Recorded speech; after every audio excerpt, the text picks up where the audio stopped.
Il n'avait pas plu durant toute cette année-là. Le paysage offrait un spectacle misérable.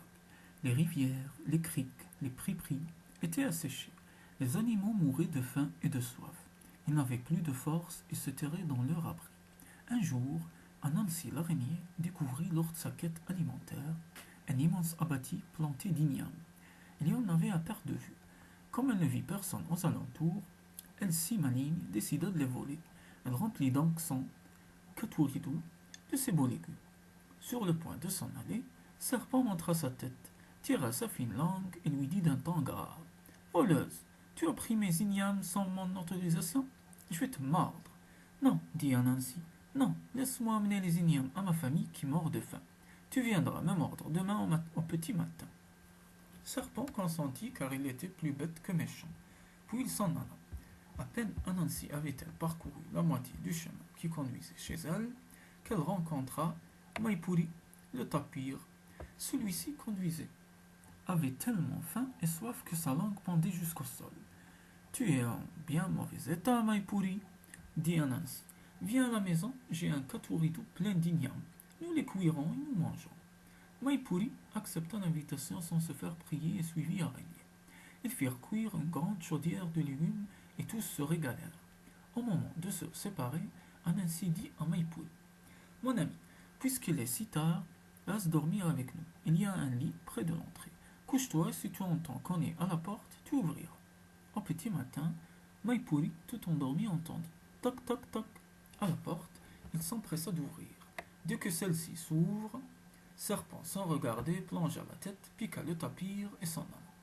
Maipuri tomba raide mort au sol. Anansi ne perdit pas de temps.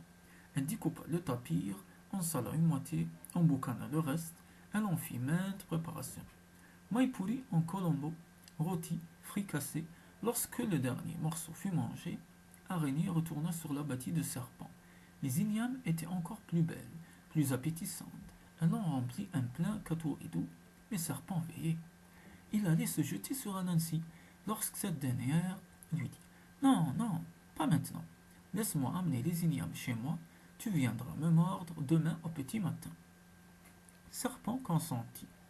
Sur sa route, Anansi rencontra Tatou, qui ne tenait plus sur ses pattes tellement la faim le torturait. Elle lui dit: Oh, j'ai peine à te voir, Tatou. Viens à la maison. J'ai un katuridou plein d'ignames. Nous les cuirons et nous mangerons. Tatou suivit péniblement Anansi. Après avoir bien soupé, Tatou, le ventre tellement plein, se coucha près de la porte et s'endormit aussitôt. Anansi pensa tout de suite à l'arrivée de Serpent au petit matin. Elle aura de quoi accompagner ses ignames pendant quelques jours.